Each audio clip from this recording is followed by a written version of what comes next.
quão grande amor nos tem concedido o Pai, que fôssemos chamados filhos de Deus. Eu e você temos que responder para nós mesmos: que farei de Jesus?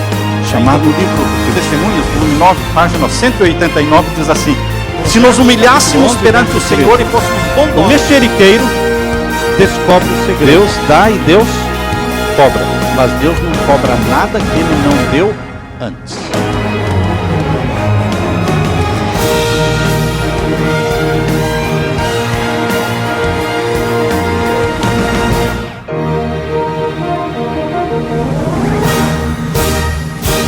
Antes de iniciarmos o estudo desta tarde, nós queremos mais uma vez orar. Vamos fechar os olhos para a oração. Pai querido que estás nos céus, humildemente na Tua presença estamos aqui nesta tarde de sábado para estudarmos a Tua palavra, entendermos Tua vontade para a nossa vida e aprendermos mais do sonho que o Senhor tem para nós, de nos levar para o céu e nos ter junto do Senhor para vivermos eternamente. Aumenta este anseio, este desejo no nosso coração e derrama o Espírito Santo sobre nós, para que Ele viva em nós. É em nome de Jesus que pedimos. Amém. Nós vamos abrir para perguntas depois, mas eu gostaria de estudar com vocês hoje, à tarde, o último capítulo deste livro, Eventos Finais. Eu quero ler para vocês o último capítulo. Tem o título de Herança dos Santos.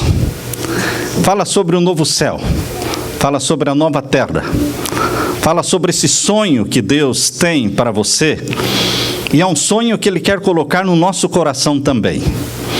Quando o Espírito Santo consegue colocar o sonho de Deus na nossa mente, e ele se transforma o nosso sonho, a tal ponto de você viver pensando nisso o tempo todo, o dia todo, a noite toda, quando você acorda, você está pensando nisso, isso alegra Deus, porque o sonho dele tornou-se o nosso sonho. Os desejos dele se tornam os nossos desejos. As coisas de valores para Deus se tornam coisas de valores para nós. É isso que Deus quer. Nós começamos lendo aqui que a nossa aptidão para o céu, a nossa entrada no céu, ou a nossa idoneidade para o céu, tudo depende de Jesus, da justiça do nosso Senhor Jesus Cristo.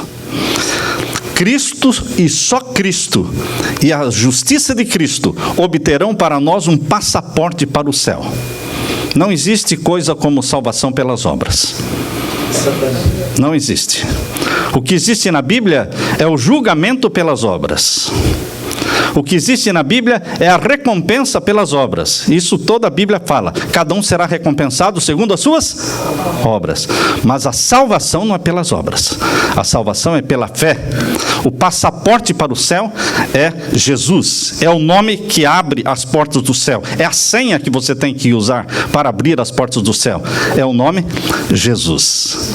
O coração orgulhoso esforça-se por alcançar a salvação, mas tanto o nosso título para o céu, como nossa idoneidade para o céu, encontram-se na justiça de Jesus. Não na nossa justiça, que é trapo de imundícia. Para fazermos parte da família do céu, Jesus se tornou membro da família humana, para que nós pudéssemos nos tornar membros da família divina.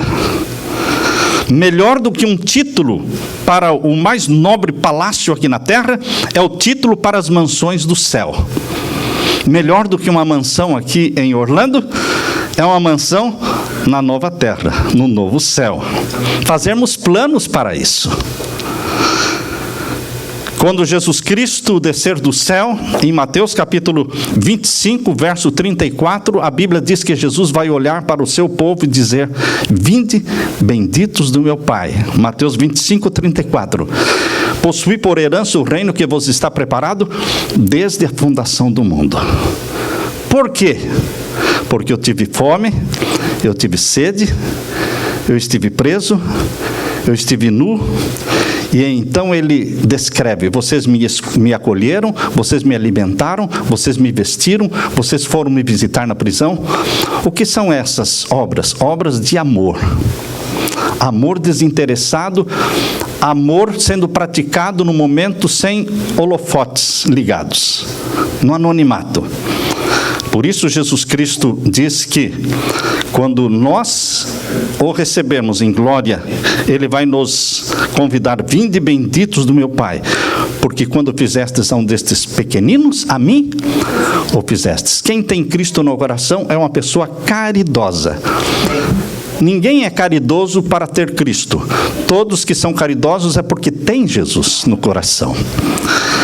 Nosso sonho é o céu. Jesus tem exposto o céu e apresenta a glória do céu diante do nosso olhar, para que a eternidade não seja omitida das nossas cogitações, que o céu se torne parte da nossa conversação. Tendo em vista as realidades eternas, cultivaremos habitualmente pensamentos da presença de Deus na nossa vida. Isso será um escudo contra a incursão do inimigo. Dará força e certeza e nos elevará acima do temor. Respirando a atmosfera celestial, não absorveremos o ar viciado do mundo. Apocalipse capítulo 21 e capítulo 22. Aqui nesses dois capítulos de Apocalipse, Deus descreve a nova terra, o novo céu, de uma forma que desperta em você e em mim gosto e desejo de estarmos lá. Ele deu tantos detalhes aqui no capítulo 21, no capítulo 22, para acender esse fogo, esta paixão nossa pelo novo céu, pela nova terra. O grande mestre dá ao ser humano uma visão do mundo futuro. Ele o traz com seus atraentes bens ao nosso alcance. Motivos mais fortes para estarmos no céu. Quais são os motivos mais fortes para estarmos no céu? Os motivos mais poderosos são estes: a grandiosa recompensa de fazer bem, as alegrias do céu, a companhia dos anjos. Quem não gostaria de ter a companhia dos anjos de forma visível? Quem não gostaria de ver o seu anjo da guarda? Essa é uma alegria que vamos ter no céu.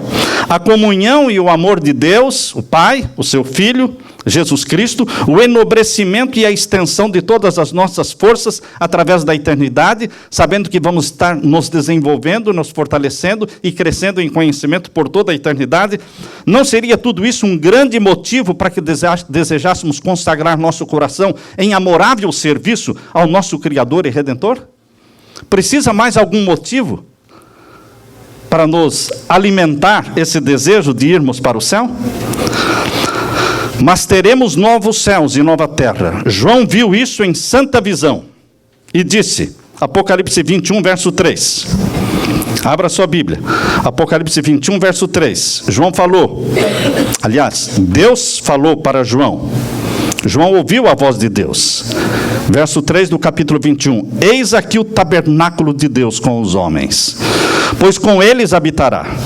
E eles serão seu povo, e o mesmo Deus estará com eles e será o seu Deus.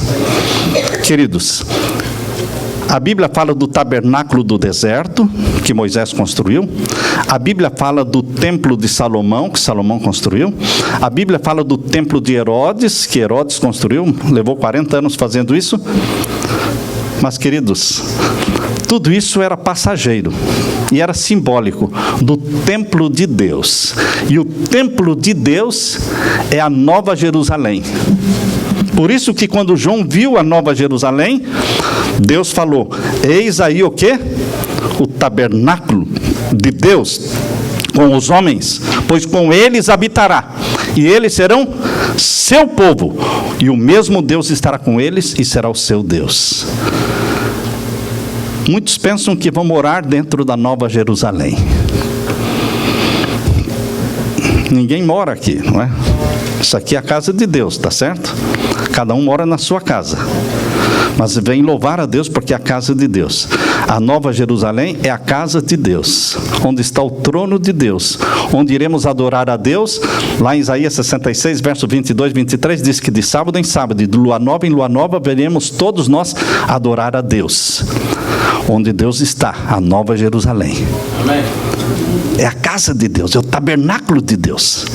Nós vamos morar em toda a extensão da terra. A nova terra vai ser povoada todinha, sendo dividida em 12 grandes países.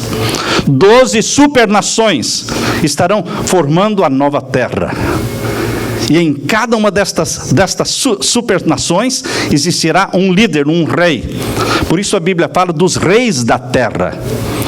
Capítulo 21 fala que os reis da terra, na nova terra, trarão suas honras a Jesus. Capítulo 21 e o verso... Vamos ler aqui, capítulo 21, verso 23 e 24. Capítulo 21, verso 23 e 24. E a cidade não necessita de sol nem de lua, para que nela resplandeçam, porque a glória de Deus a tem alumiado e o cordeiro é a sua lâmpada. Não há trevas, porque Deus é a glória da cidade. Amém. A luz do sol não é nada em comparação com a glória de Deus. E a glória de Deus ilumina a cidade. E agora vejam o verso 24. E as nações andarão à sua luz. Que nações? Quantas? Quantas representadas pelos portões da cidade? Quantos portões tem a cidade? 12 portões. Cada portão é para um país. Cada portão é para uma nação. São 12 nações representadas pelos 12 filhos de Jacó. Só Dan não está lá. Dan ficou de fora. Por quê? Mexeriqueiro. Traiçoeiro. Quando Dan é descrito na Bíblia, é descrito como aquele que, como a serpente, fica esperando o cavaleiro passar para dar o bote por trás. É a pessoa falsa que sorri pela sua frente e te apunhala pelas costas. Quem for da tribo de Dan, caia fora, porque senão você vai cair fora do céu. Nosso linguajar tem que ser sim, sim, não, não. O que passa disso é de procedência maligna. Temos que ser transparentes, sinceros. Por isso, queridos, Deus vai dividir a nova terra em 12 grandes nações. Cada portão da cidade da Nova Jerusalém é para uma nação. Cada uma terá o seu lugar dentro da Nova Jerusalém para adorar o Senhor. Não é cada um entrando do jeito que quer, sentando onde quer. Não, Deus estabelece. Lembram de como o povo de Israel se acampava no Antigo Testamento? Não era cada um pegando a sua bandeira e falar, agora eu vou ficar lá. Não, eu não gostei desse lugar, eu vou para lá. Quando o povo de Israel acampava, Deus já disse, tributal aqui, tributal ali, as bandeiras estão aqui, não é? E debaixo de cada bandeira, representando a tribo, o povo se acampava. Bem ao redor do santuário, ficava a tribo de Levi. A tribo de Levi ficava o mais próximo do santuário. A tribo sacerdotal, que cuidava das coisas espirituais. A nova terra também. A nova Jerusalém é o tabernáculo de Deus com seu povo, e a terra toda será dividida em 12 grandes nações. E aqui diz que existirão reis, vejam aí o verso 24, e as nações andarão à sua luz, e os reis da terra, quantos reis? 12. E quem é o rei destes reis?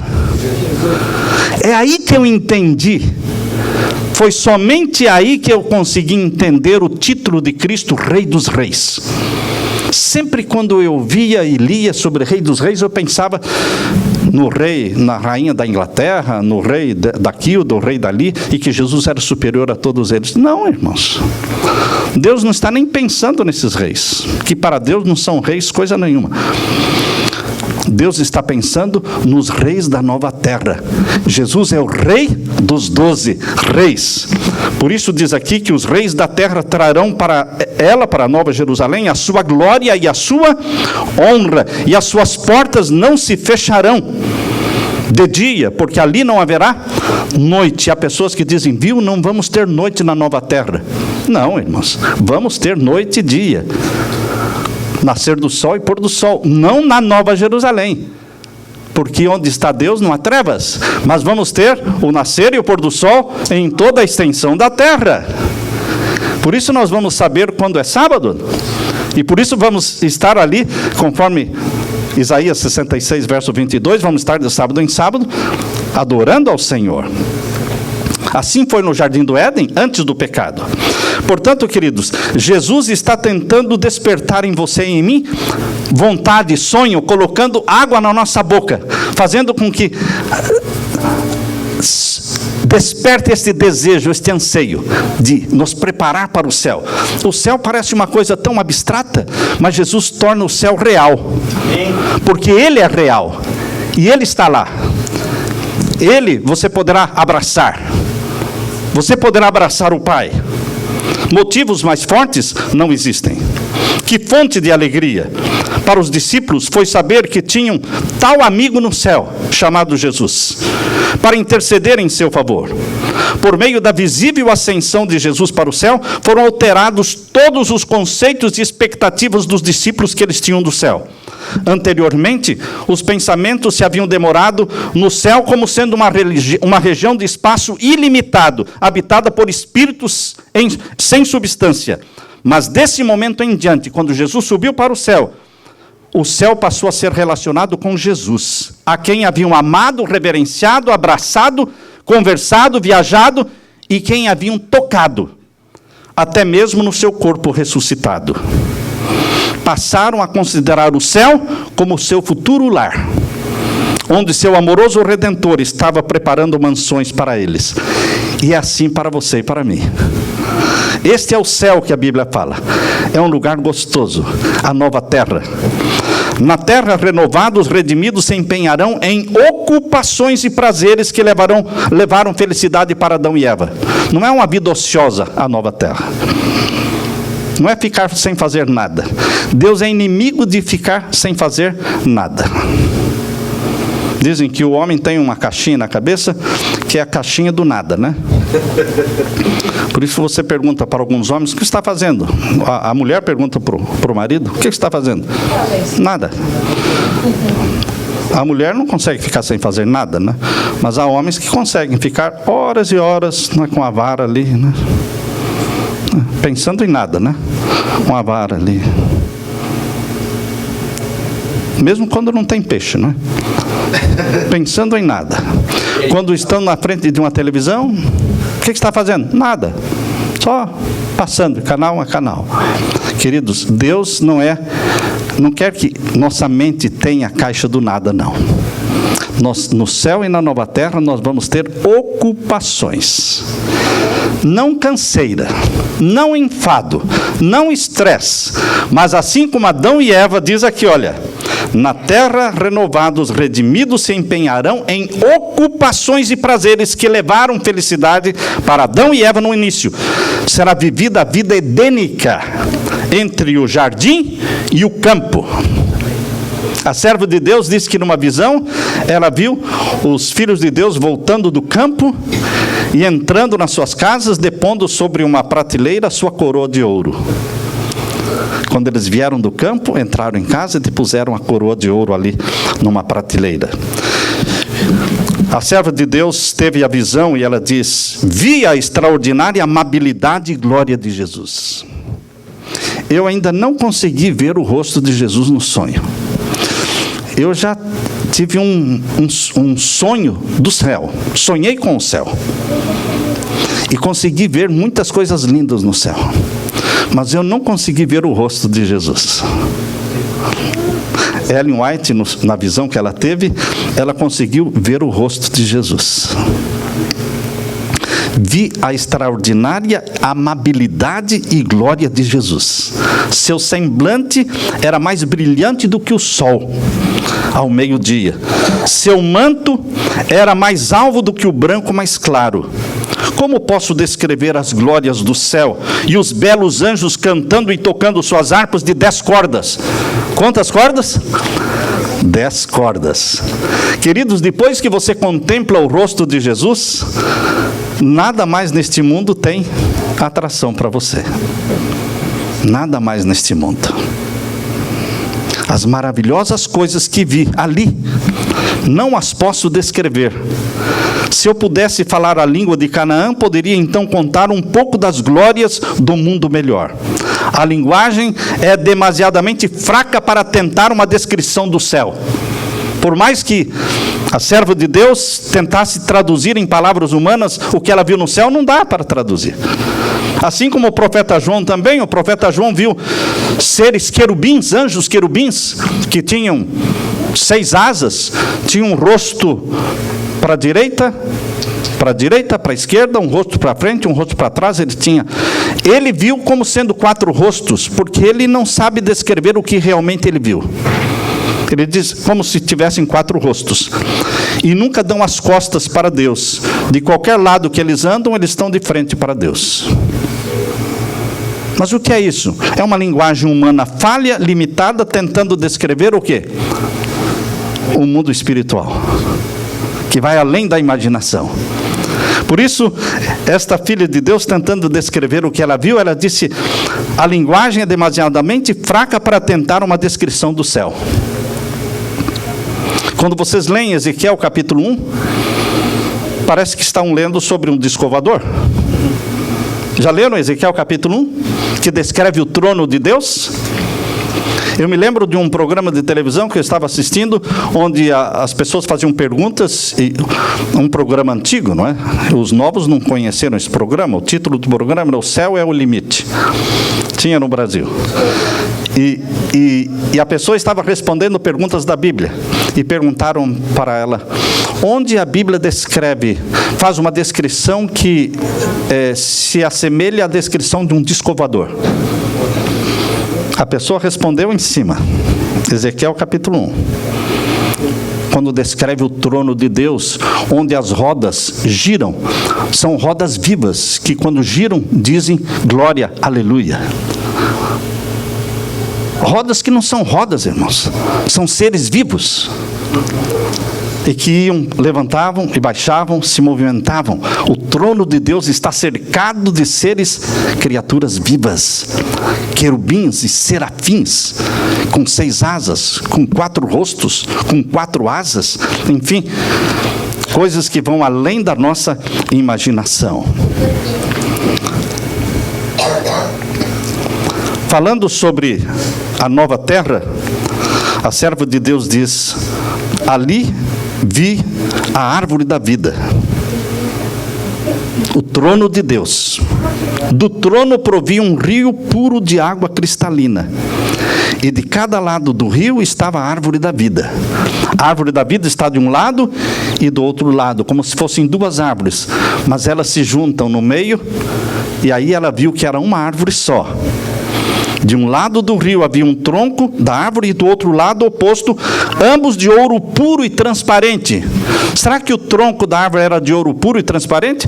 Ela viu como se fosse de ouro puro e transparente, porque a linguagem humana não consegue o quê? Descrever do que é o tronco da árvore. A princípio pensei que vi 2 árvores. Olhei outra vez e vi que elas se uniam em cima numa só árvore. Assim estava a árvore da vida em ambos os lados do rio da vida. Seus ramos curvavam-se até o lugar em que nos achávamos, e seu fruto era esplêndido, tinha o aspecto de ouro e prata. Como é que ela conseguiu descrever o fruto da árvore da vida? Como tivesse um aspecto de ouro e prata. Mas na realidade, não é ouro e não é prata, é um aspecto de ouro e de prata. Ali as extensas planícies se alternam com colinas de beleza, e as montanhas de Deus erguem seus altivos cumes. Vi outro campo repleto de todas as espécies de flores, e quando as apanhei, na visão apanhou uma flor, e exclamei: elas nunca murcharão, porque as flores não se murcham. Em seguida vi um campo de relva alta, cujo belíssimo aspecto causava admiração. Era uma vegetação viva e tinha reflexos de prata e ouro quando magnificamente se agitava para a glória do Rei Jesus. Entramos então num campo cheio de todas as espécies de animais: o leão, o cordeiro, o leopardo, o lobo, todos juntos em perfeita união. Passamos pelo meio deles e pacificamente eles nos acompanharam. Caminhar tendo como companhia quem? O leão, o leopardo, o tigre. Dali entramos num bosque, não como os bosques escuros que aqui temos, não, mas era um bosque claro e por toda parte glorioso. Os ramos das árvores agitavam-se de um lado para o outro, e todos exclamamos: moraremos com segurança sozinhos e dormiremos nos bosques. Atravessamos os bosques, pois estávamos a caminho do monte de Sião. Estava ali sobre o monte o belo monte, Sião, um belo templo. Para embelezar o lugar, havia em redor do templo todas as espécies de árvores: o bucho, o pinheiro, o cipreste, a oliveira, a murta, a romanceira, a figueira, curvada ao peso dos seus figos maduros, embelezavam aquele local. Vi uma mesa pura de prata, tinha muitos quilômetros de comprimento, contudo, nossos olhares podiam alcançá-la todinha. Vi o fruto da árvore da vida na mesa, o maná ali estava, amêndoas, figos, romãs, uvas e muitas outras espécies de frutas. Pedi a Jesus que me deixasse comer do fruto. Qual foi a resposta? Ainda não. Ellen White diz: eu pedi para o anjo para não voltar do céu. Era tão linda a descrição, era tudo muito lindo, e eu pedi para não voltar mais para a terra, para esse lugar escuro. E o anjo disse: você tem que voltar, para contar para os outros o quê? Aquilo que você está vendo. Você tem que voltar.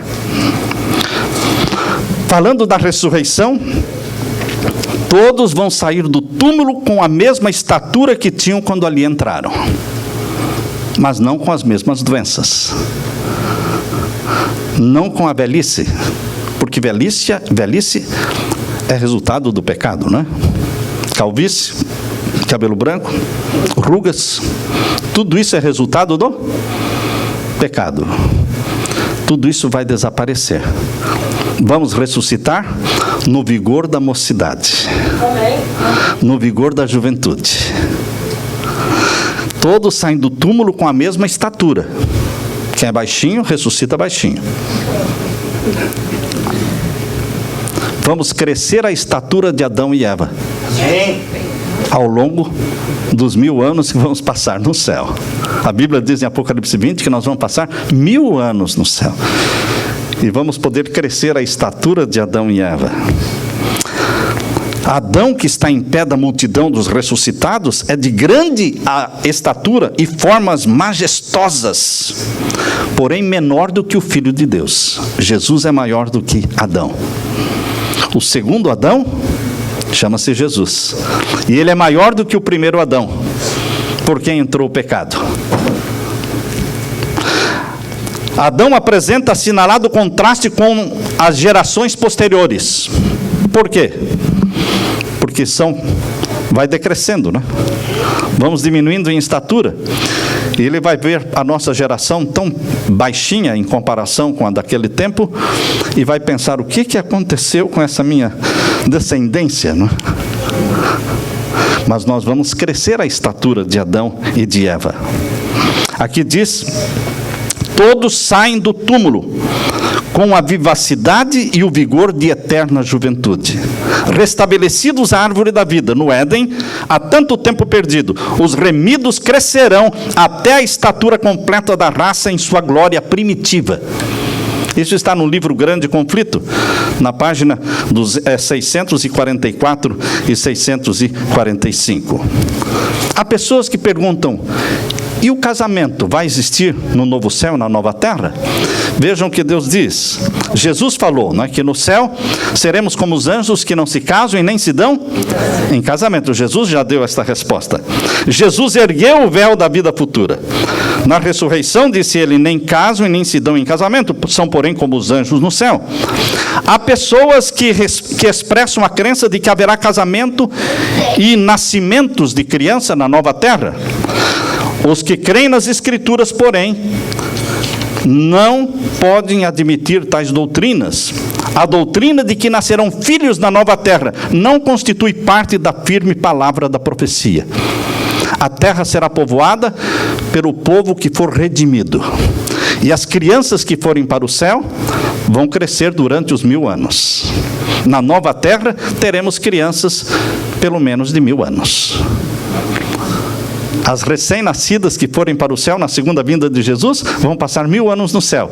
E então vamos descer para vivermos na nova terra. Junto com a nova Jerusalém vamos descer. Então, as criancinhas, as mais novinhas, terão pelo menos o quê? Os 1000 anos na nova terra. Mas a identidade de cada pessoa é preservada na ressurreição e na nova terra. Conheceremos e seremos conhecidos. É o que diz o apóstolo Paulo lá na primeira carta aos Coríntios, no capítulo 13, não é? Que conheceremos e seremos conhecidos. É preservada a identidade na ressurreição. O semblante do Salvador ressuscitado, a maneira de Cristo agir, a sua linguagem, tudo era familiar aos discípulos. Por isso o reconheceram quando ele foi ressuscitado. Porém, ele era um pouco diferente. Eles tiveram que focar melhor, não é? A menino dos olhos, né? A retina tinha que ser focada melhor a olharem para Jesus ressuscitado, e aí eles viram que era Jesus. Mas não foi de repente que eles perceberam. Por quê? Jesus, ao morrer, estava desfigurado. E agora ele ressuscitou glorificado. Glorificado. A ressurreição de Jesus é um símbolo da nossa ressurreição. Como Jesus ressuscitou dos mortos, assim hão de ressuscitar os que nele dormem. Reconheceremos os nossos amigos da mesma maneira que os discípulos de Jesus reconheceram a ele. No entanto, no corpo glorificado será perfeitamente mantida a identidade. Qual é a identidade que identifica você? Não é a cor, não é o cabelo, é o nosso caráter. O nosso caráter é a nossa identidade. E o caráter é a colheita desta vida. Nós não levamos nada desta terra, a não ser o nosso caráter, que será preservado por toda a eternidade. Você é responsável pelo caráter que você tem, porque você que está construindo o seu caráter. E se você pedir para Jesus ajuda para construir o seu caráter, Jesus diz: eu vou te ajudar. Sabe como é que eu vou te ajudar? Eu vou começar a transmitir para você o meu caráter. Eu vou começar a passar para você os meus traços de caráter. Quais? Aqueles que estão no fruto do Espírito Santo. Aqueles traços de caráter que estão no fruto do Espírito Santo, quais são eles? Amor, paz, longanimidade, benignidade, bondade, fidelidade, mansidão, temperança, domínio próprio. Eu vou passar para você estes traços do meu caráter, porque eu quero que você reflita o meu caráter por toda a eternidade. Queridos, o Espírito Santo passará, comunicará para você o caráter de Jesus, se você quiser e pedir todos os dias, todas as manhãs. E você deixará de falar: eu sou assim, eu sou assado, eu nasci assim, esse é o meu jeito. Você para de falar isso. Você tem vergonha de falar isso, porque você fala de outra forma. Eu sou como Jesus quer que eu seja. Qual é o seu temperamento? O meu temperamento, que eu nasci fisicamente, é um. Mas o meu temperamento hoje é outro, porque eu estou pedindo para Jesus me dar do temperamento dele. Amém. Então as reações começam a ser diferentes. Quem tem pavio curto vai sendo mudado. Quem não tem nem pavio também vai sendo mudado. Porque João era de pavio curto, filho do trovão, gostava de matar, de cortar a cabeça, como Pedro, não é? Mas João se tornou conhecido como o quê? O discípulo amado. Como? O filho do trovão. Moisés era um homem nervoso. Não podia haver injustiça, que queria fazer justiça com a própria mão, e fez justiça com a própria mão, matando um egípcio.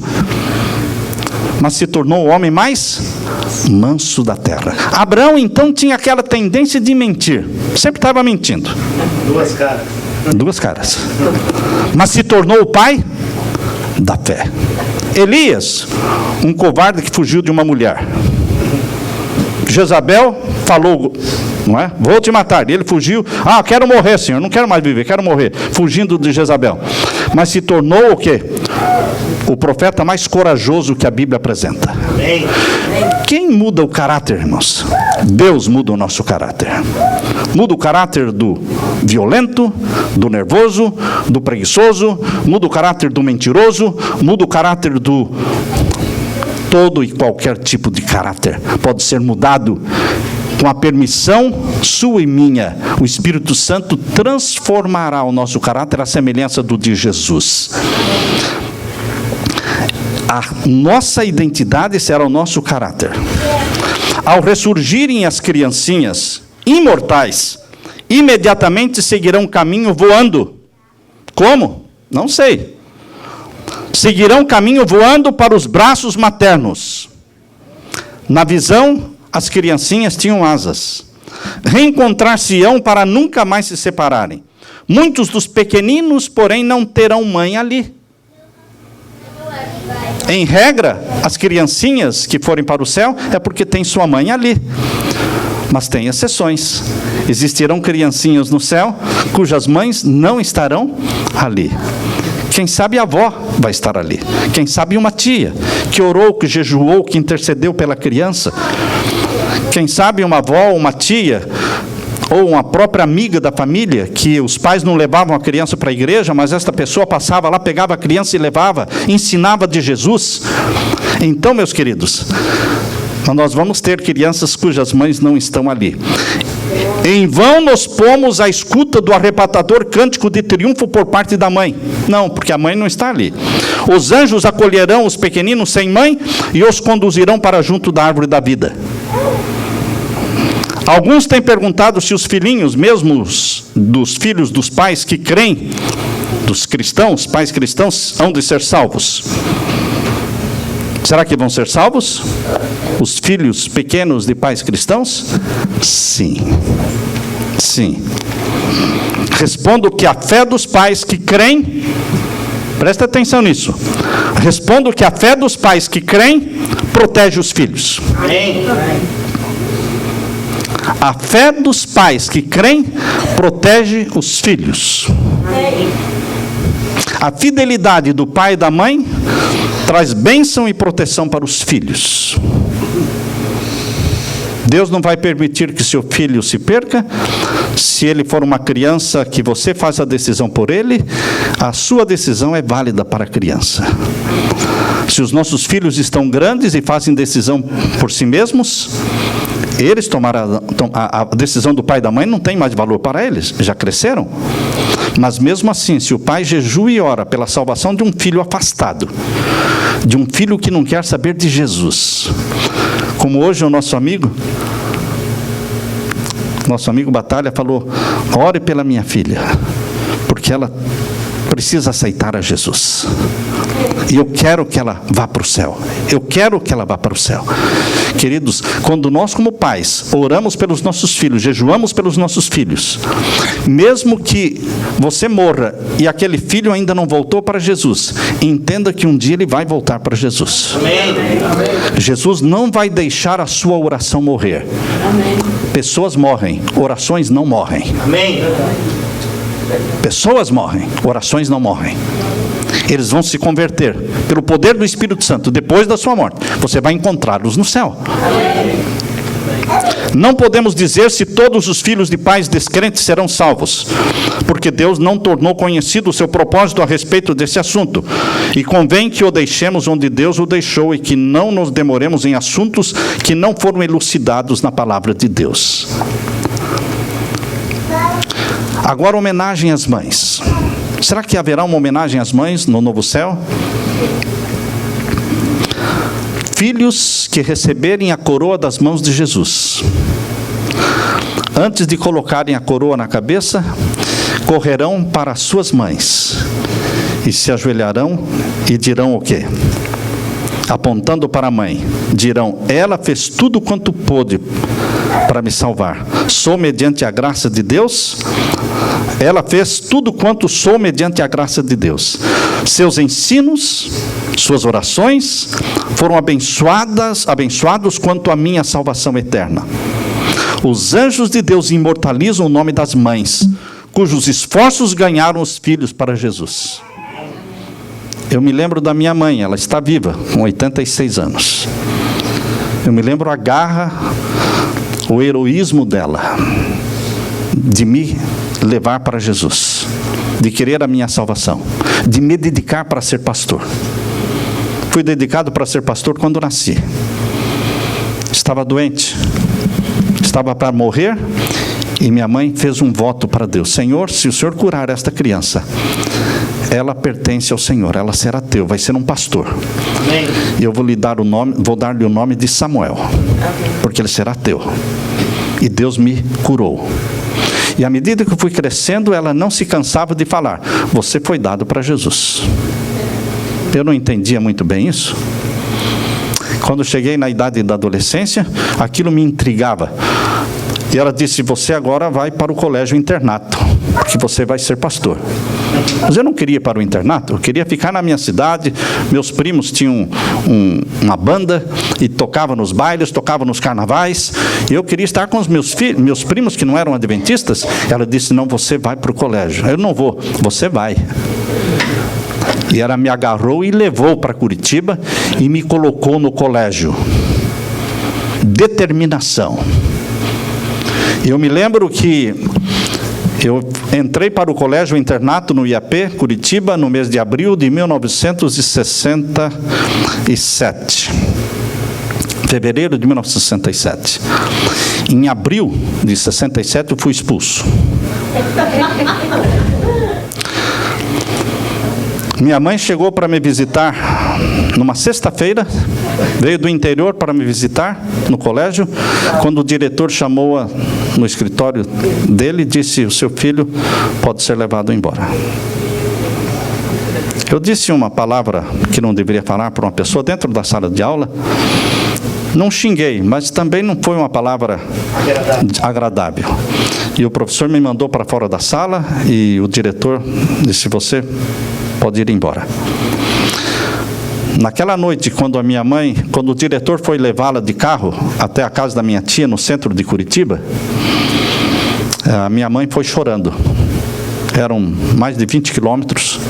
Minha mãe foi chorando o tempo todo no carro do diretor. E ela dizia: o senhor tem que dar uma oportunidade para esse menino. Porque ele, quando nasceu, eu dei ele para Jesus, para ser um pastor. E eu fiz tudo o que pude para trazê-lo aqui e colocá-lo nesse colégio. E agora o senhor está mandando ele embora. Se ele se perder, a culpa é sua. Irmãos, isso foi na ida. Minha mãe chorando na ida, no trajeto até a casa da minha tia. Era um sábado à noite, ele voltou para o colégio e tomou outra decisão. Vamos dar mais uma chance para o Samuel. Graças a Deus, uma segunda chance. Por isso, eu permaneci nos braços de Jesus. Queridos, mães determinadas de querer salvar um filho, custe o que custar.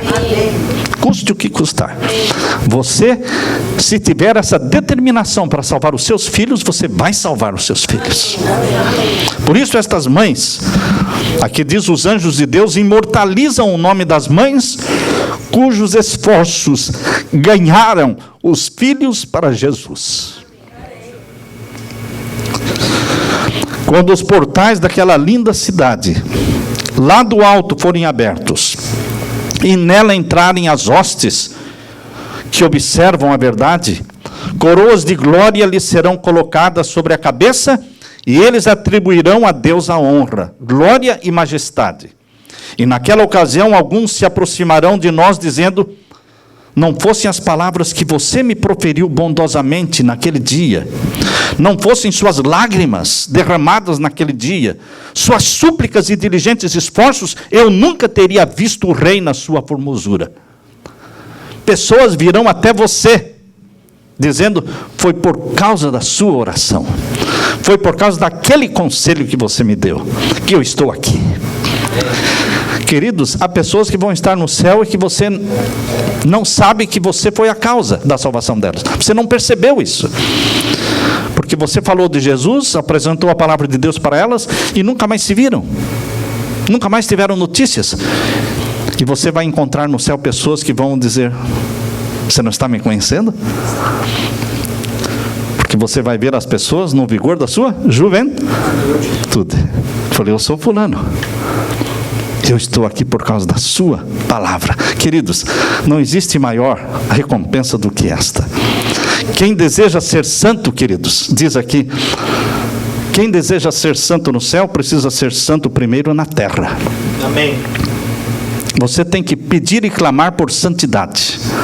Os traços de caráter cultivados na vida não serão modificados na morte e nem na ressurreição. Os traços de caráter não mudam na hora que você morre e nem na hora que você ressuscita.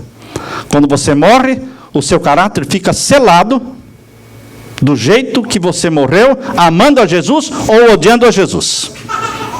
E você ressuscita com as mesmas tendências de amar a Jesus ou odiar a Jesus. Sairemos da sepultura com a mesma disposição que manifestamos em nosso lar e na sociedade. Jesus não altera o caráter nosso na sua vinda. A obra de transformação tem de ser efetuada hoje. Hoje. Não amanhã. Se você tiver que pedir perdão, é hoje. Se você tiver que fazer um telefonema para alguém pedindo desculpas, é hoje. Se você tem que dizer para alguém que você ama, é hoje. Nunca deixe para amanhã, porque o amanhã não nos pertence. Só pertence a você o dia que se chama hoje. Precisamos nos arrepender dos nossos defeitos de caráter. Precisamos vencê-los pela graça de Cristo, em vez de ficarmos desculpando os nossos defeitos, dizendo, eu sou assim mesmo, esse é o meu jeito, esse é o meu temperamento.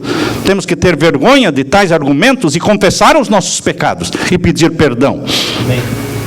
Pela graça de Cristo, formarmos um caráter simétrico, semelhante ao dele.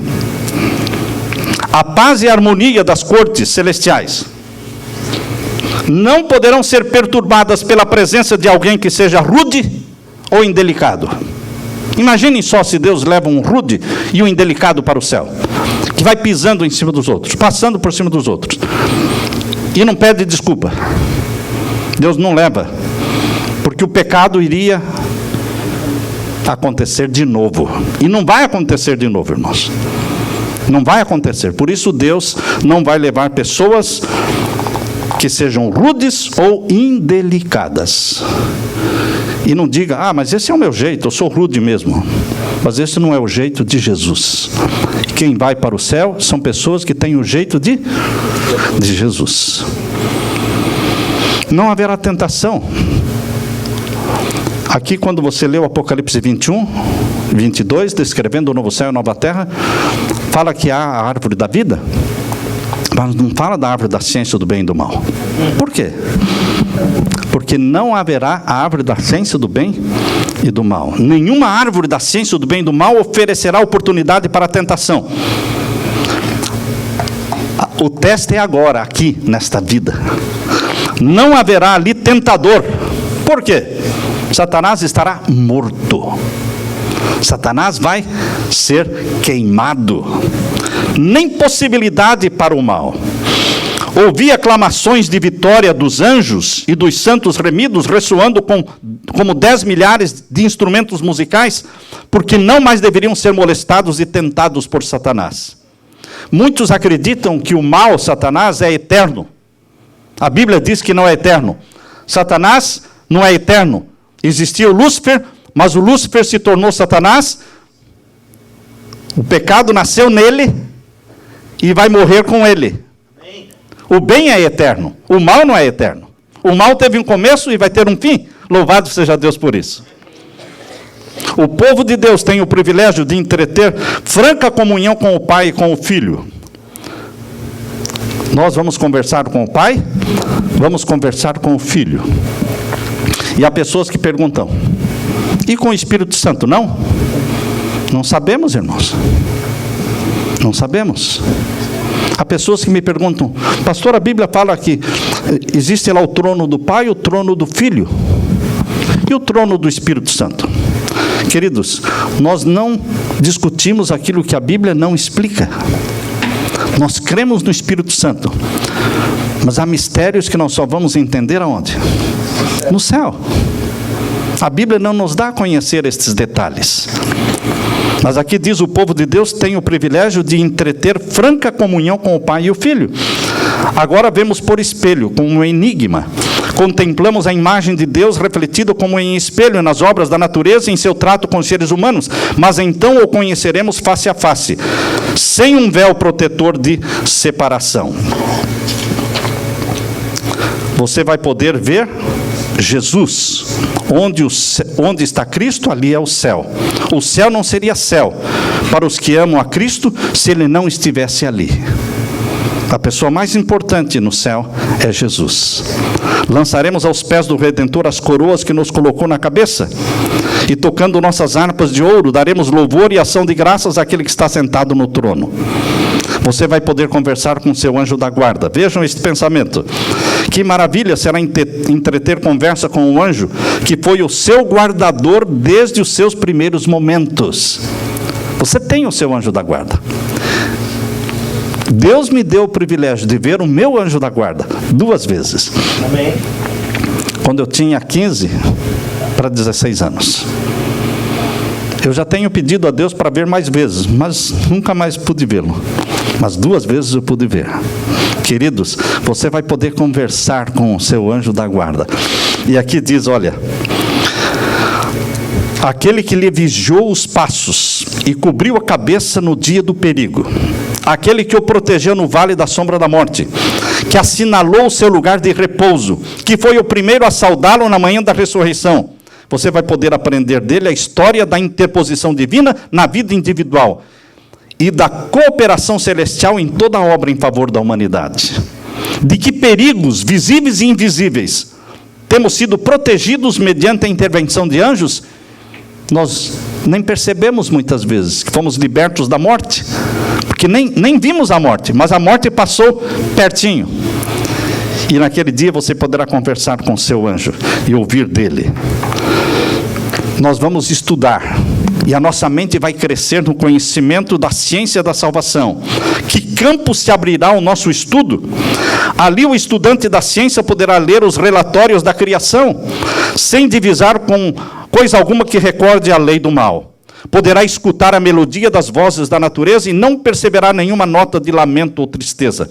Todos os tesouros do universo estarão abertos ao estudo dos remidos. Com indizível deleite, os filhos de Deus estarão de posse da alegria e sabedoria dos seres não caídos. Participam dos tesouros do saber. Através dos séculos infinitos, o tema da redenção ocupará o coração, a mente e a língua dos remidos. Qual é o tema da discussão? No céu? A redenção.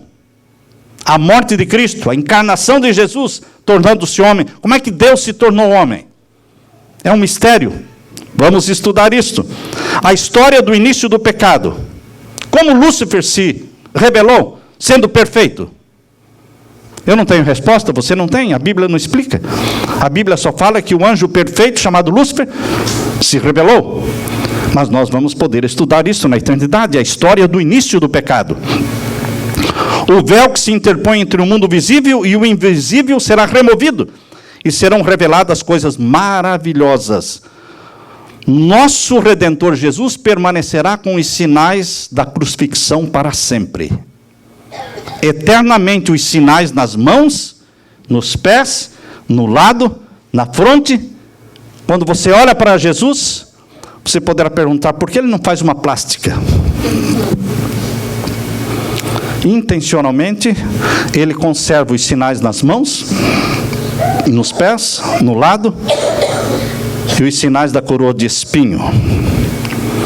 Em sua fronte ferida, em seu lado, em suas mãos e pés, estarão os únicos vestígios da obra cruel que o pecado efetuou.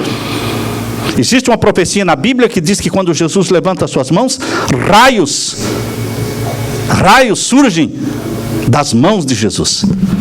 Ali nos sinais dos cravos ali está a força do seu poder. Ali surgem raios.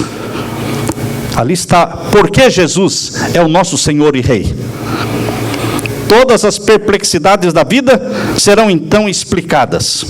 Onde para nós havia somente confusão e decepção, Deus vai explicar. Mostrar o propósito grandioso, predominante, vitorioso, uma harmonia divina. Ali Jesus nos guiará ao longo das vivas correntes que fluem do trono de Deus. Há no plano da redenção mistérios. A humilhação do Filho de Deus, o ser achado em forma de homem, nós vamos estudar. Queridos, a encarnação de Cristo é um mistério, como ele tinha duas naturezas, divina e humana. Ele era Deus, ele era homem. Isso é um mistério. Não tem explicação. Nós vamos estudar no novo céu e na nova terra. E agora eu termino, queridos, lendo aqui. Por mais que avancemos no conhecimento da sabedoria e do poder de Deus, há sempre um infinito para além. Nunca vamos esgotar. Vamos sempre estar crescendo no conhecimento. A língua não o pode exprimir, nem a pena é capaz de o descrever. Pode-se meditar nele todos os dias da nossa vida. Pode-se esquadrinhar diligentemente as Escrituras a fim de compreendê-lo. Mas o amor de Deus vai além. Ninguém consegue alcançar a extensão da altura, da profundidade, da largura do amor de Deus. Tão grande é o amor de Deus. O grande conflito terminou. Pecado e pecadores não mais existem. O universo inteiro estará purificado. Uma única palpitação de harmonioso júbilo vibra por toda a vasta criação. Daquele que tudo criou, emanam vida, luz e alegria por todos os domínios do espaço infinito. Desde o minúsculo átomo até o maior dos mundos, todas as coisas animadas e inanimadas, em sua serena beleza e perfeita alegria, declaram que Deus é amor. Para todos sempre. É assim que termina o livro O Grande Conflito, dizendo: Deus é amor. Ele ama você. E porque Ele nos ama, estamos salvos em Jesus. Que Deus inflame você com esta esperança do novo céu e da nova terra. Que essa seja a razão da nossa vida aqui. Amém, irmãos? Que Deus nos abençoe. Amém. Amém. Queridos, nós vamos abrir agora para perguntas sobre os temas de ontem, o tema de hoje de manhã, dos temas de agora à tarde, e mesmo alguma outra pergunta que você tenha em relação à Bíblia ou às profecias. Se você tiver alguma pergunta, você poderá fazer também. Nós queremos que um microfone seja dado para a pessoa que vai fazer a pergunta, para que a pergunta fique registrada lá, gravada na filmagem. Assim, quando nós dermos a resposta, a pessoa já vai entender, porque ela sabe qual é a pergunta. Tá bom? Alguém tem alguma pergunta? Pois não, Marcelo? Vai lá. Fala no microfone. Aqui? Ok. Entrar no áudio. Eu tenho medo disso aqui, viu?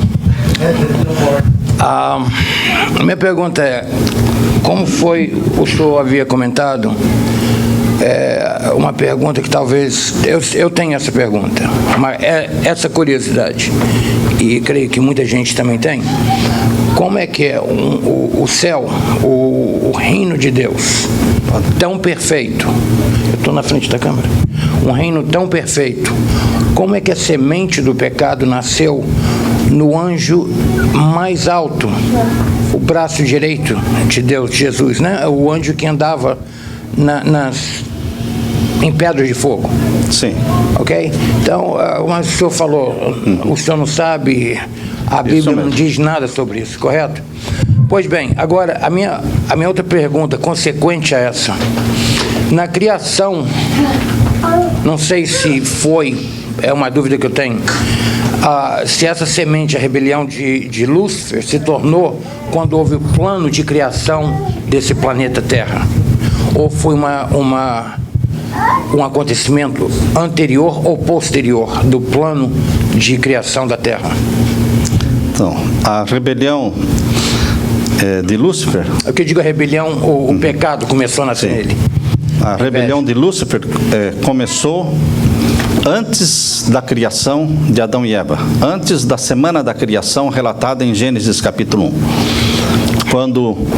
Quando no céu Deus apresentou diante de todos os anjos, Deus apresentou diante dos anjos a Jesus Cristo, o Filho de Deus, como sendo o chefe dos anjos.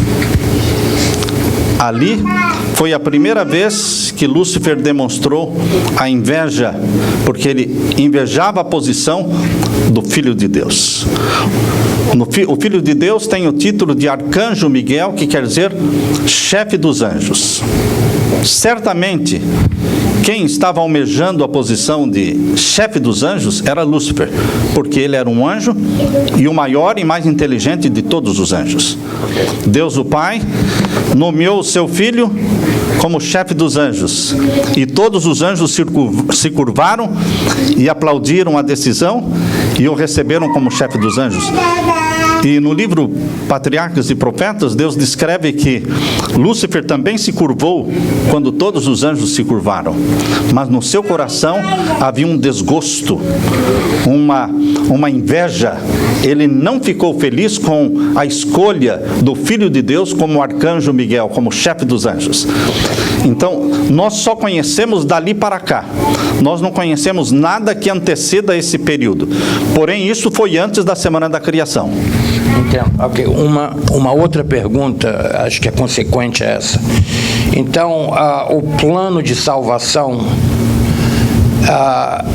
eu creio que tenha sido feito antes da criação, antes da decisão de criação dessa terra. Isso mesmo, exato.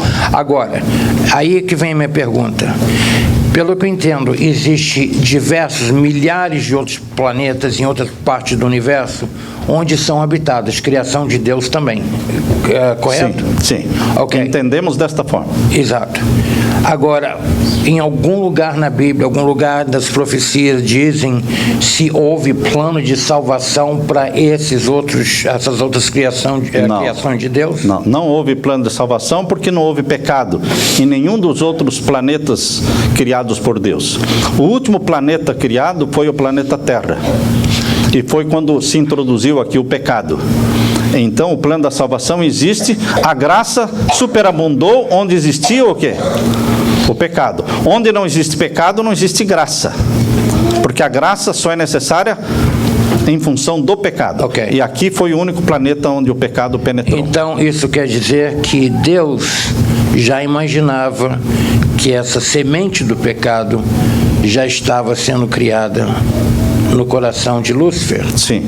Correto? Deus conhece o fim desde o princípio. Deus já entendia que no coração de Lúcifer existia aquele desgosto, aquela ambição de ser o chefe dos anjos. E o descontentamento por não ter sido escolhido para ser o chefe dos anjos. Foi por isso que finalmente ele se tornou o chefe de 1/3 dos anjos. Entendo. Finalmente Lúcifer se tornou o chefe de 1/3 dos anjos que não são anjos, são demônios. Verdade. Que foram expulsos do céu. E hoje ele é o chefe desse 1/3 dos anjos. E Cristo Jesus continua sendo o chefe das hostes celestiais. Mas Deus ainda deu a Lúcifer e aos seus anjos a oportunidade de se redimirem e voltarem, o que parece que muitos voltaram. Lógico, estiveram. Muito obrigado, pastor. Louvado seja Deus. Mais alguma pergunta, irmãos? Pois não.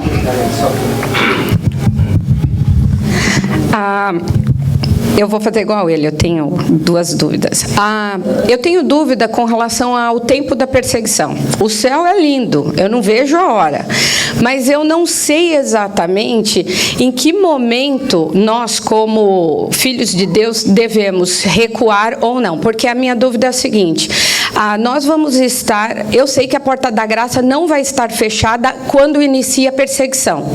A gente fica, prega, não prega, ajuda, não ajuda, corre, se esconde, planta. Eu não sei. Então, gostaria de saber sobre isso. Nós deveremos viver... Pode baixar um pouquinho. Nós precisamos viver e trabalhar como se Jesus nunca viesse. Plantar, colher, trabalhar, fazer planos, estudar, fazer mestrado, fazer doutorado, enfim. Você deve casar, você deve fazer os seus planos e trabalhar como se Jesus fosse demorar muito para vir. Mas nós devemos estar prontos como se Jesus viesse hoje. Espiritualmente, nós devemos ter nossa prontidão, nossa entrega, nossas confissões a Deus, como se fosse o nosso último dia de vida.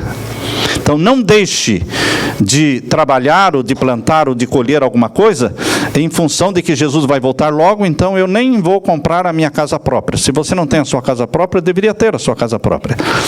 Eu não vou fazer o meu mestrado, porque Jesus vai vir logo. Eu não vou me casar, porque não. Você faça o seu mestrado, você se casa, você viva a sua vida, mas esteja pronto como se Jesus viesse hoje, porque nós podemos morrer hoje. E se eu morrer hoje, para mim Jesus já voltou, porque o meu caráter estará selado.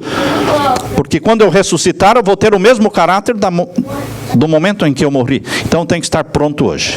Mas nós não podemos interferir a esperança da volta de Jesus, porque lembre-se que em 22 de outubro de 1844, nossos irmãos que passaram por aquela decepção, pensando que Jesus iria vir e não veio, o que aconteceu?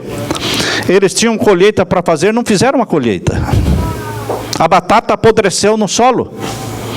Quem tinha que colher, não colheu, porque Jesus já ia voltar. Eles erraram ou não? Erraram, eles deveriam ter colhido, ter feito a colheita. Não poderiam ter deixado todo aquele alimento ser apodrecido no solo, porque Jesus ia voltar dali 1 mês ou dali 2 meses. Então, queridos, a lição que nós aprendemos é que temos que trabalhar e fazer a obra do Senhor. Plantar igrejas, construir igrejas, enfim, continuar a obra do Senhor, sem parar. Mas vivermos uma vida de prontidão, vigiando e orando, como se hoje eu pudesse ser chamado e descansar em Cristo. É que a intenção da minha pergunta não foi essa. A intenção da minha pergunta é assim: já estamos vivendo a perseguição. Já passou o decreto dominical. É nessa fase que eu estou perguntando. Ainda não estamos vivendo o decreto. Não, eu estou falando do futuro. Sim. Não estou falando de agora. Então, já aconteceu o decreto. Estamos sendo perseguidos. Nós temos orientações detalhadas quanto a isso. Quando sair o decreto dominical, todos os filhos de Deus devem deixar as cidades e ir para o campo. Hoje, antes do decreto dominical, quem decide deixar a cidade e ir para o campo faz uma ótima escolha. Mas não é obrigatório.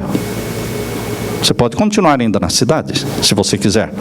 Eu já escolhi sair dela. Agora, quando sair o decreto, todos os filhos de Deus terão sinal de deixar as cidades e ir para o campo. Então, queridos, dali para frente nós não vamos poder comprar e nem vender. E muito menos o quê? Trabalhar, ganhar salário. Não vai ter emprego para você. Não vai ter salário para você. E mesmo que você tenha dinheiro, você não vai poder fazer nada com dinheiro, porque você não poderá comprar e nem vender. Não haverá cash. No período em que sair o decreto dominical, não existirá cash, porque Satanás é esperto. Ele sabe que com cash, você compra as coisas por 3 vezes o valor. Mas compra. Você imagina se um litro de gasolina no Brasil custa R$2, por exemplo. E você tem cash. E você não pode comprar e nem vender. E você chega para o brasileiro e diz: eu te pago 20. O brasileiro vende. Lógico que vende. Por isso, o período da nova ordem mundial, que é o período dos 42 meses de supremacia papal, a supremacia papal dos últimos tempos será de 42 meses, conforme Apocalipse 13, verso 5, é um período sem cash. É tudo no cartão. Tudo no cartão. Não tem como comprar e vender. E que só vai ter o cartão quem? Quem guardar o domingo. Quem insistir na guarda dos mandamentos de Deus, o Santo Sábado, eles serão marginalizados, discriminados e não vão poder comprar nem vender suas propriedades. Propriedades, fazendas e casas estarão perdidas, todos perdidos, quando sair o decreto, porque eles não poderão vender e nem comprar. Portanto, queridos, hoje é o tempo dos filhos de Deus perguntarem para Deus: quando eu devo vender o que eu tenho, Senhor? Não é o pastor que deve falar isso. Não é ninguém que vai falar para você: olha, está na hora de você vender. Não acredite nisso. Não acredite em alguém que chega para você e diz: olha, está na hora de você vender aquilo e trazer a oferta aqui para a igreja. Não, não é assim. É você e Deus. Deus vai falar para você quando vender, por quanto vender. Isso é um resultado de comunhão com Deus.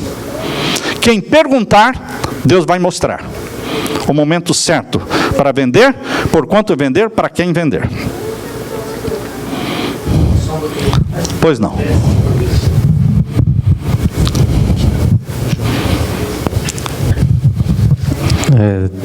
Também vou seguir a linha, duas perguntas. Uma é tranquila, a outra é um pouco na linha do que ela falou. A Bíblia menciona a respeito da abominação desoladora, que esse seria o sinal justamente para sair das cidades e ir para os campos e nem voltar atrás, a abominação desoladora. Isso mesmo. Eu queria que o senhor discorresse um pouquinho mais sobre isso, a ligação que o senhor tem com o anticristo. Certo. Para que nós pudéssemos entender, e já vou fazer a segunda pergunta. Então, deixa a segunda pergunta para depois. Tá.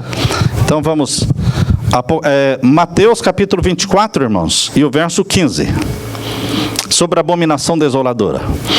Esse é um tema polêmico, eu poderia gastar aqui mais de 1 hora falando sobre a abominação desoladora, mas eu vou tentar falar em 5 minutos. Desculpa minha ignorância. Então. Eu não entendo o que é isso.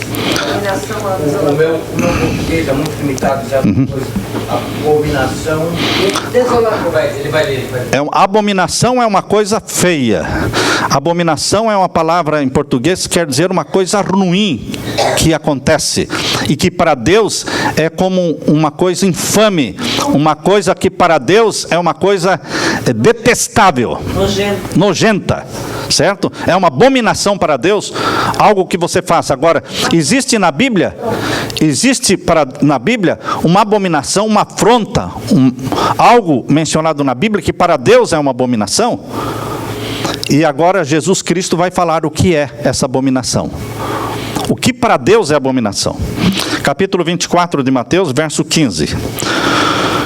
Quando, pois, virdes que a abominação da desolação, em outra tradução diz, abominação desoladora, de que falou o profeta Daniel, porque a abominação desoladora é mencionada lá em Daniel capítulo 11 e no capítulo 12.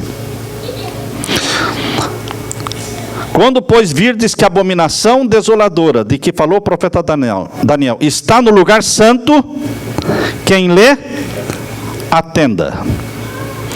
O lugar santo era o lugar onde estava a cidade santa, Jerusalém, onde estava o templo de Deus. Toda aquela região era considerada o lugar santo, por isso que chamam hoje de terra santa. Quando vocês virem que a abominação da desolação invadiu o lugar santo, quem lê, atenda. Verso 16. Então os que estiverem na Judéia fujam para os montes. Então Jesus aplica a abominação desoladora para os dias que viriam logo após a morte dele. Porque isso aconteceu no ano 70. Quando o exército romano cercou Jerusalém. E o exército romano trouxe uma bandeira que era a bandeira da idolatria, a bandeira da adoração ao sol.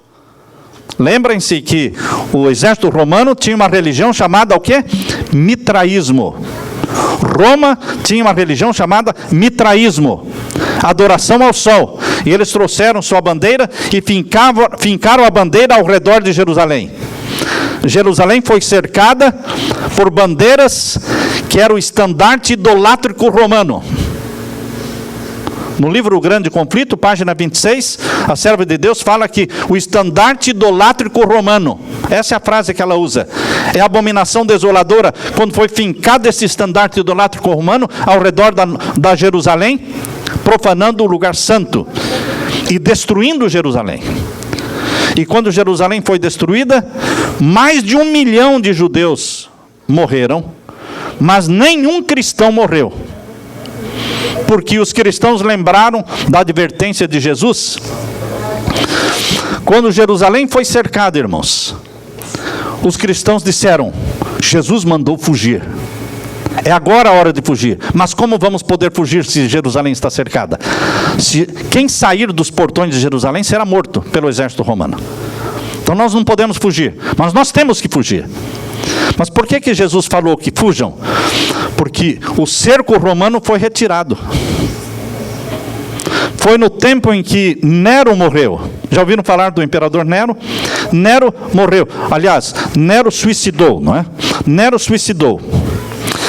E Vespasiano, pai de Tito, Tito era o general que estava com o exército romano cercando Jerusalém. Quando Vespasiano estava lá em Roma, percebeu que o imperador suicidou, era a hora dele ser o próximo imperador de Roma. Então ele mandou um recado para o filho. Esse recado levou o quê? Dias e dias e dias, muitas semanas, para chegar até Jerusalém. E quando Tito recebeu o recado, dizia: volte para Roma, que eu preciso do exército para me tornar imperador. Então Tito, que estava cercando Jerusalém, o cerco não durou um dia, 2 dias, o cerco durava o quê? Meses e às vezes anos, o cerco de uma cidade, até que toda a água, toda a comida, o quê? Acabava. E então eles invadiam a cidade. Então Tito, atendendo o pedido do seu pai Vespasiano, tirou o cerco de Jerusalém e voltou para Roma com o exército. E os cristãos que estavam dentro de Jerusalém, o que fizeram? Fugiram. Neste momento. Mas quando Tito estava voltando para Roma, e tudo isso, pense em meses, quando ele estava voltando com o exército para Roma, ele recebeu outro recado: não precisa vir mais, já tomei posse como imperador de Roma, pode voltar para Jerusalém e destruir a cidade. Foi quando Tito então deu meia volta e voltou para Jerusalém. E quando chegou em Jerusalém, não tinha nenhum mais cristão, mas tinha mais de 1 milhão de judeus lá dentro. Eles foram destruídos totalmente, morreram todos. Então, irmãos, a abominação desoladora da qual falou Daniel tem essa aplicação. São 2 aplicações. A primeira, o exército romano com seu estandarte idolátrico de adoração ao sol, sendo fincado em Terra Santa para dominar a cidade de Jerusalém. Agora, no livro O Grande Conflito, página 25, 26 e 36. Anotem isso aí. No livro O Grande Conflito, página 25, 26 e 36. E também no livro Maior Discurso de Cristo, página 105, Deus fala através da sua serva. Fala o quê? Que esta abominação desoladora que ocorreu lá em Jerusalém vai se repetir.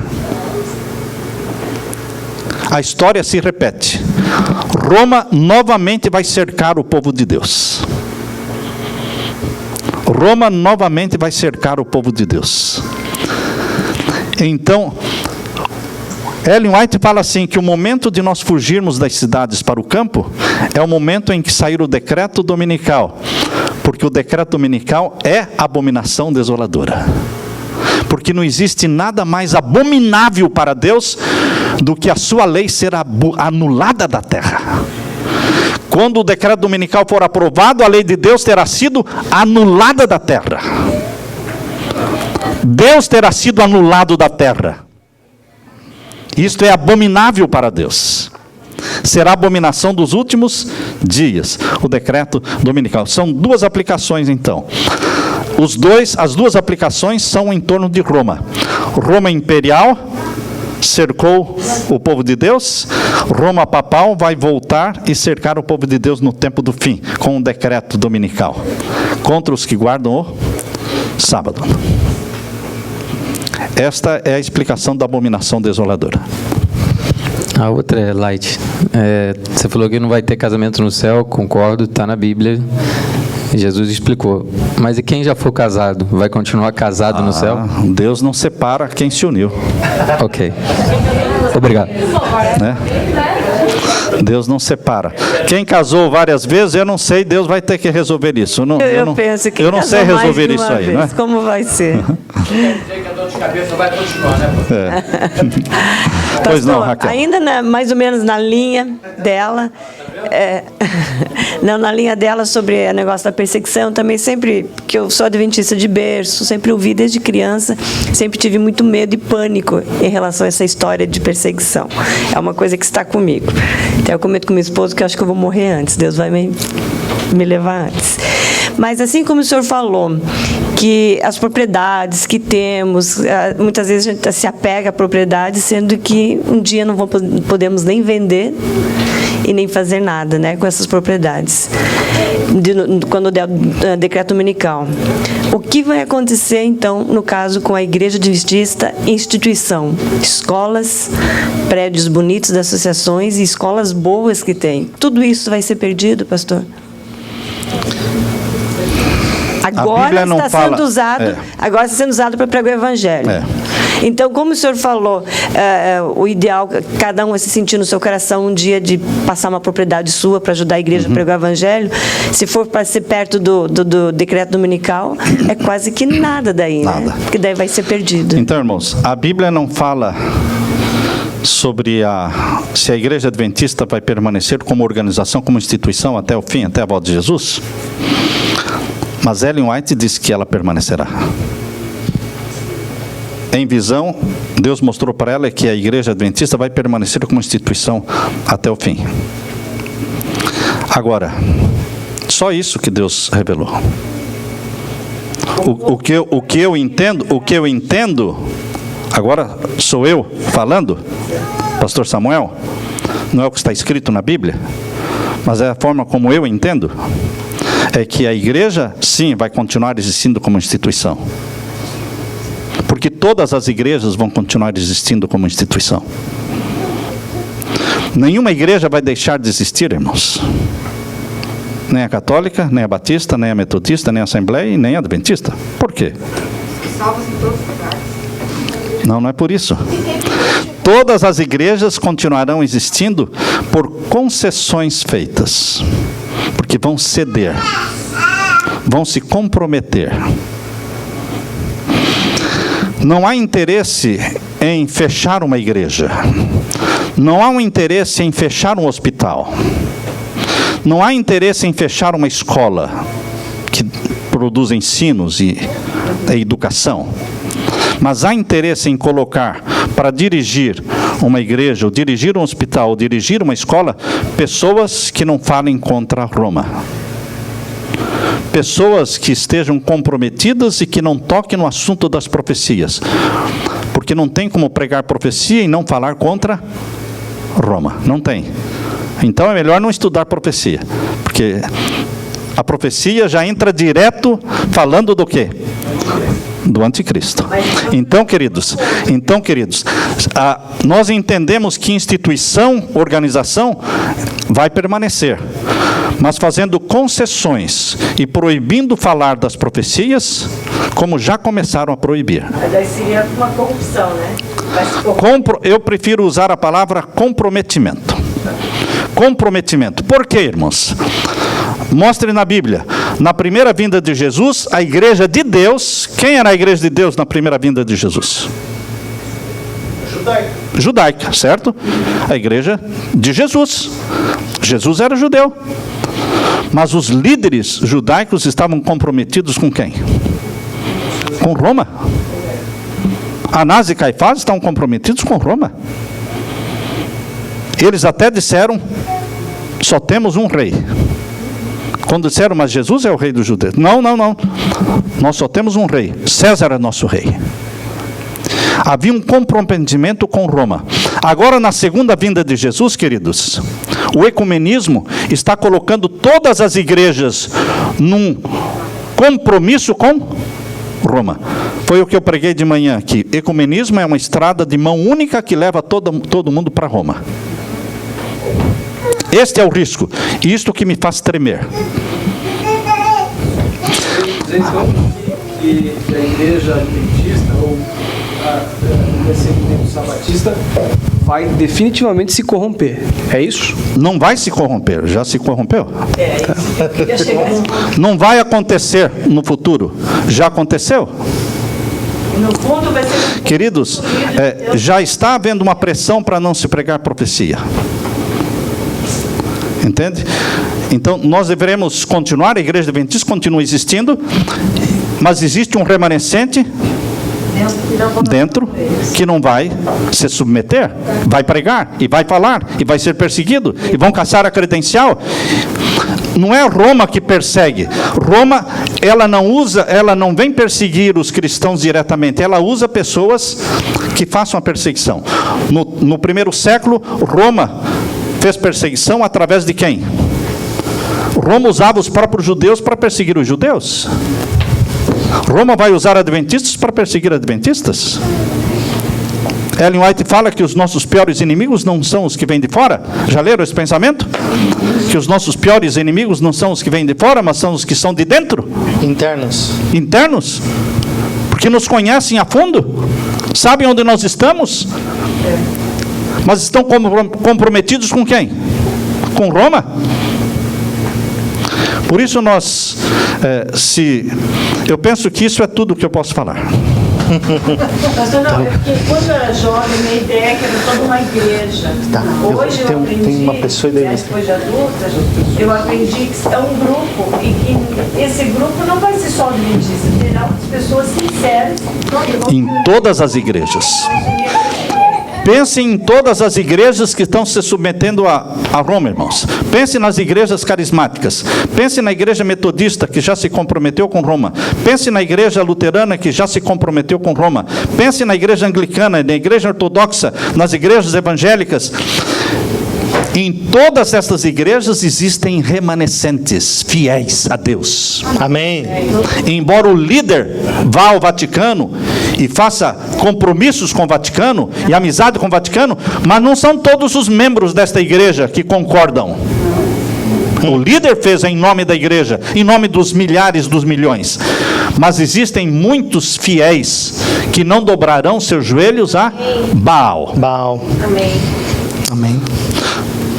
Mais uma pergunta somente.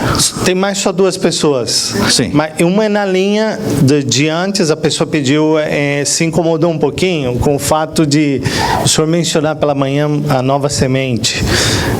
Queria entender por que Nova Semente ela está num caminho meio complicado. Se a pessoa não sabe, eu não vou dizer por quê. Porque a pessoa não precisa saber. Tá. Não é? Aqueles que já acompanharam o que está acontecendo e que estão confusos, então merece uma explicação. Agora, se você já está acompanhando e você que vê que tudo é normal, então não vamos dizer que não é normal. Entende? Cada um deve procurar de Deus o discernimento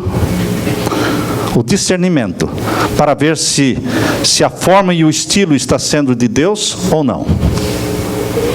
Então eu penso que nós só fizemos uma menção na mensagem de hoje e vamos deixar somente com aquilo que nós falamos. Você pode assistir na internet, você pode assistir programas feitos ali na Nova Semente, sermão, pode assistir os concertos, as músicas, ver tudo como é feito. Se você acha que está tudo ok, então siga em frente. Siga em frente. Pois não, irmão? Pastor, com relação à morte de Tony Palmer, eu li um artigo que diz que esse movimento ele aparentemente parou. Eu já acredito diferente e queria a opinião do pastor. O senhor acha que vai existir um outro líder como ele, vai se levantar? Ou se esse movimento já ganhou tanta força que não precisa mais de uma liderança, que daqui para frente ele vai ser conduzido por ele mesmo? O que o senhor acha com relação a isso? Com a morte de Tony Palmer, eu sei que esse movimento ele tem que continuar, mas se vai existir um outro líder como ele, do movimento ecumenista, ou se esse movimento já ganhou tanta força que ele não precisa mais de um líder. O que o senhor acha com relação a isso? É provável que não precise mais, porque os líderes evangélicos dos Estados Unidos já se aliaram como irmãos de José ao José. Como a mensagem do papal foi esta. Ele foi um ótimo instrumento do Vaticano, como sendo um bispo anglicano, sendo que a igreja anglicana se tornou a igreja romana, porque eles se uniram, então ele se tornou realmente um baluarte do ecumenismo. Eu penso que não haveria necessidade de mais alguém, porque os principais líderes evangélicos já estão a favor disso, tá certo? Temos aí os vídeos que estão, mas quem sabe surjam outros. O ecumenismo começou com Billy Graham, irmãos. Billy Graham foi o primeiro que abriu as portas do protestantismo e foi condecorado pelo Vaticano. Ele recebeu medalhas, não é? Foi condecorado pela ordem beneditina. Então, queridos, dali de Billy Graham para cá, os líderes evangélicos todos começaram também a seguir a mesma direção. E não voltam atrás, é daí para mais. Mas Deus tem um povo fiel na Igreja Católica. Deus tem um povo fiel em todas as igrejas protestantes e também nas religiões pagãs, como o budismo, e confucionismo, hinduísmo. Deus tem pessoas fiéis, irmãos, que estão salvas em Jesus, às vezes sem nem conhecerem Jesus. Mas são vidas dirigidas pelo Espírito Santo. São pessoas que são guiadas pelo Espírito Santo sem saberem que existe um Espírito Santo. Eu quero ler para vocês isso que eu estou falando, está na Bíblia. Em Romanos, Deus tem um povo fiel em todas as igrejas e religiões do mundo, e que nós não podemos discriminar ninguém. Capítulo 2 de Romanos, nós lemos. Verso 11. Porque para com Deus não há acepção de pessoas. Qualquer igreja, qualquer religião, Deus não discrimina. Tem a verdade, tem a palavra de Deus, mas há pessoas que nem sabem que existe uma Bíblia. Existem pessoas que nascem, estão aí com 80 anos de idade, quase morrendo, mas nunca ouviram falar o nome Jesus. Nunca ouviram falar. E como Deus vai julgar essas pessoas? Que são sinceras naquilo que foram ensinadas desde criancinhas. Porque para com Deus não há acepção de pessoas. Porque Deus julga pelo conhecimento que cada um tem. Como é que Deus vai julgar você pelo conhecimento que você não tem e não teve oportunidade de ter? Verso 12. Porque todos os que sem lei pecaram, sem lei também perecerão. Pecou sem lei, não conhecia a lei. Como é que ele iria saber que... Vamos supor que tomar o nome de Deus em vão, nem o nome de Deus ele sabia. Guardar o sábado, tinha a mínima ideia do sábado. Os que sem lei pecaram, sem lei também perecerão. Ou seja, eles não vão ser condenados pela lei. E todos os que sob a lei pecaram, pela lei serão julgados. Assim, aí sim, eles conheceram a lei. E agora o verso 13. Porque os que ouvem a lei não são justos diante de Deus, mas os que praticam. Como é que aqueles que não conhecem a lei, que nunca ouviram falar da lei, praticam a lei? Como? Vamos ler o verso 14. Porque quando os gentios que não têm lei, não tem lei porque gentio é toda pessoa que não era judia, não é? Era conhecido como gentio. Porque quando os gentios que não têm lei, por isso não tinham lei, não praticavam obediência a nenhum daqueles mandamentos, fazem naturalmente as coisas que são da lei.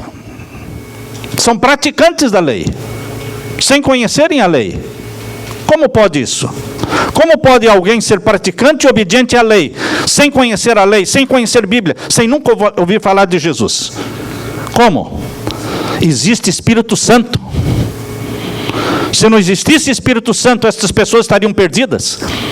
Mas louvado seja Deus, existe Espírito Santo que trabalha e que transmite e responde aos anseios, às ansiedades destas pessoas que também têm necessidades e que também oram para um Deus que nem conhecem que Deus é.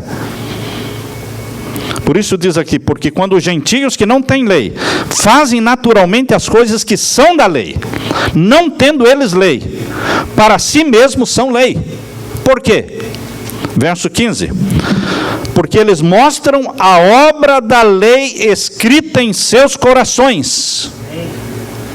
Quem é que escreve a lei nos corações dessas pessoas que nunca leram a lei na Bíblia? O Espírito Santo. Testificando juntamente com o quê? Com a consciência deles. Você vai encontrar nas religiões pagãs, no hinduísmo, no islamismo, no budismo, vai encontrar pessoas sinceras, bons filhos, obedientes aos pais, pessoas honestas, pessoas puras, pessoas fiéis. Queridos, são traços do caráter de Jesus. Mas quem coloca os traços de caráter? Ah, isso é genético. Não, irmãos, não é genético. Isso é obra do Espírito Santo atuando na mente e na vida dessas pessoas que nunca tiveram uma Bíblia. Mas Deus não abandona essas pessoas, porque existe o Espírito Santo, o Deus presente na terra, que trabalha na consciência destas pessoas, diz aqui, testificando juntamente a sua consciência e os seus pensamentos, quer acusando-os. Quem é que acusa uma pessoa dessa que não conhece Bíblia e não conhece a lei dos 10 mandamentos? Quem é que acusa quando ele faz uma coisa errada? O Espírito Santo, através da consciência. Ele se sente incomodado e ele vai consertar o que ele fez. Por isso diz aqui, testificando junto à consciência e os seus pensamentos, quer acusando-os, quer defendendo-os. No dia em que Deus há de julgar os segredos dos homens. São segredos. É entre Deus e aquela pessoa. Ninguém mais sabe. Só Deus pode julgar. No dia em que Deus há de julgar os segredos dos homens por Jesus Cristo, segundo o meu evangelho. Paulo abre, escancara a porta da salvação, irmãos. Paulo escancara a porta da salvação para as religiões pagãs também, para os gentios, porque existe um Espírito Santo que está trabalhando, convencendo as pessoas, ensinando as pessoas, transformando as pessoas. Louvado seja Deus por isso. Esta é a graça divina. Amém, irmãos? Só complementa, por favor, porque nesse mesmo caso, eu conheço a família da minha amiga aqui, eles são todos testemunhas de Jeová. Não, é congregação. Eles são congregação. Eu conheço que a tia dela morreu, o primo morreu. Pode fazer essa pergunta no microfone, por favor? Só para complementar. Uhum. Então vamos terminar com esta. É só para eu entender um pouco melhor o que o senhor explicou, porque assim, a família dela é congregação. A tia, cristã a vida inteira, sempre soube do sábado, mas morreu sem guardar um sábado. E agora, recentemente, morreu um primo dela. Cristão mesmo, assim, fez o melhor para ele a vida toda. Morreu também sabendo do sábado e não quis guardar o sábado, porque para ele não tinha que mudar a vida dele. Como que, eu sei que o senhor não é Deus para julgar, mas tipo, como é que a Bíblia responde isso? Porque às vezes traz até um pouco de angústia, porque a mãe dela é uma cristã super fervorosa, mas não aceita o sábado.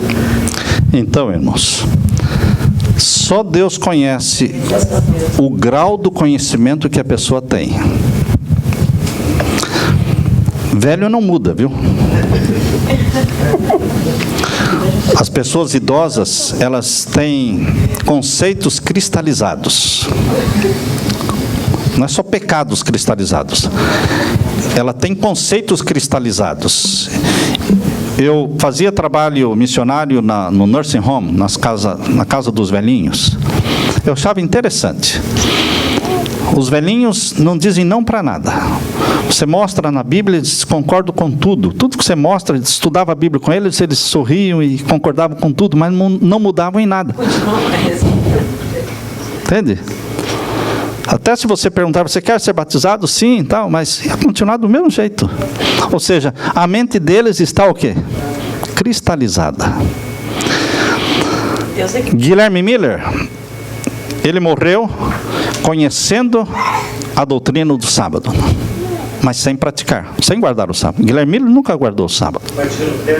Martinho Lutero também. Agora, Ellen White fala que junto ao trono de Guilherme Miller está o seu anjo esperando para saudá-lo na manhã da ressurreição. Não, mas ele não guardou o sábado. Queridos, a salvação não é o sábado. A salvação é Jesus. Amém. Agora, como é que aquele homem que estava aguardando a volta de Jesus e passou pela decepção, e depois, quando veio a verdade do sábado, ele não tinha mais forças para tomar outra decisão tão grande na vida dele, que seria mudar tudo na vida de novo. Ele já estava desfalecido, ele já estava adoentado, ele morreu poucos anos depois. Deus entendeu, Deus tolerou isso. Então, o nível da misericórdia divina, o nível da graça divina é tão extenso. Deus quer salvar uma pessoa e fará qualquer coisa para salvar. Amém. E Deus não vai fazer com que uma decisão, numa hora de angústia, numa decisão, numa hora de pessoas já idosas, porque ela ouviu a doutrina e não aceitou, não podemos dizer, não, ele ouviu, não aceitou, está perdido. Não é assim. Não é tão simples assim. A maneira como Deus julga as pessoas é mais complicado do que isso. Deus julga pelo curso da vida da pessoa. É o curso da vida. Deus só não julga uma pessoa pelo curso da vida toda se Deus perceber que a última decisão que ele está fazendo na hora da morte vai resultar na salvação daquela pessoa. Quando Deus percebe, como o caso do ladrão na cruz, que o curso de toda a vida dele leva para a perdição, mas que o último ato da vida dele traria a salvação, Deus esquece todo o curso da vida dele e considera só o último ato e o salva, porque Deus torce pela nossa salvação. Agora, quando Deus percebe que o último ato da vida de uma pessoa vai levá-lo à perdição, mas ele analisa todo o curso da vida da pessoa e vê que todo o curso é na direção do céu, como é que a graça divina vai agir? Eu não tenho dúvida, irmãos. Deus vai usar o curso da vida toda e vai desconsiderar o último ato, insano. Um último ato. Vocês já pensaram, já ouviram pessoas que suicidaram? Mas que eram pastores? Eram pessoas fiéis? E as pessoas não entendem? Como pode a pessoa fiel que só fez o bem e de repente suicidou? Quem explica? Ninguém explica. Foi um ato insano. O suicídio não é consciente. Nenhum ser humano pratica um suicídio consciente, porque não tem como praticar um suicídio consciente. É um ato de insanidade, porque existe no ser humano um instinto da preservação da vida. E quando alguém toma uma decisão de suicídio, ele está fora de si. Como Deus vai julgar? Não sei, mas prefiro crer na graça divina. Deus vai usar o curso da vida desta pessoa. Foi esta forma como Deus me ajudou, quando uma pessoa que cometeu suicídio e a mãe dele era membro da igreja adventista. Ele era irmão do maior traficante da cidade. O maior traficante da cidade, não vou mencionar a cidade para vocês não identificarem, não é? O maior traficante era o irmão dele. E ele também estava envolvido em tráfico. E ele se enforcou. E a mãe era adventista. A família toda era de outra igreja. Procuraram líderes religiosos, ninguém queria fazer o enterro do rapaz. Eu me lembro, era um sábado à tarde. Essa irmã chegou para mim e disse: pastor, o senhor poderia fazer o enterro do meu filho que suicidou? Ninguém quer fazer. Onde ele está? Está lá na capelinha da Santa Casa. Eu falei: vou fazer. Se é uma coisa que eu nunca preparei na minha vida, irmãos, é um sermão de funeral. Todos os meus sermões são preparados, escritos. Mas eu nunca preparei nem escrevi um sermão de funeral. Sermão de funeral, falo o que Deus quiser que eu fale na hora. E quando eu disse aceito, e ela me agradeceu e saiu, eu disse: Senhor, o que eu vou falar? O que eu vou falar? Eu não quero falar nada que magoe, e também não quero dizer que o que ele fez não foi nada, não é? Eu não sei o que eu vou falar, mas como eu nunca preparei sermão de funeral, fui para lá. E no momento em que eu comecei a abrir a boca para falar, Deus colocou esta expressão na minha boca: eu louvo ao meu Deus que está no céu, porque meu Deus não julga a pessoa por um ato isolado, a menos que seja para salvar a pessoa. Irmãos, isso foi um pensamento que Deus colocou na minha mente. E os olhos das pessoas que estavam baixados, olhando para baixo, o que um pastor vai falar no funeral de um suicida? Se levantaram e ela começou a olhar para mim. E aí fomos nessa direção. Deus é misericórdia. Deus não o julga por um ato isolado na sua vida, irmãos. Imagine se Deus fosse julgar Moisés por um ato isolado, exatamente no momento em que ele matou o egípcio. Um ato isolado. Imagine se Deus fosse julgar Davi por um ato isolado, quando ele matou Urias e adulterou com a esposa de Urias. Estaria perdido.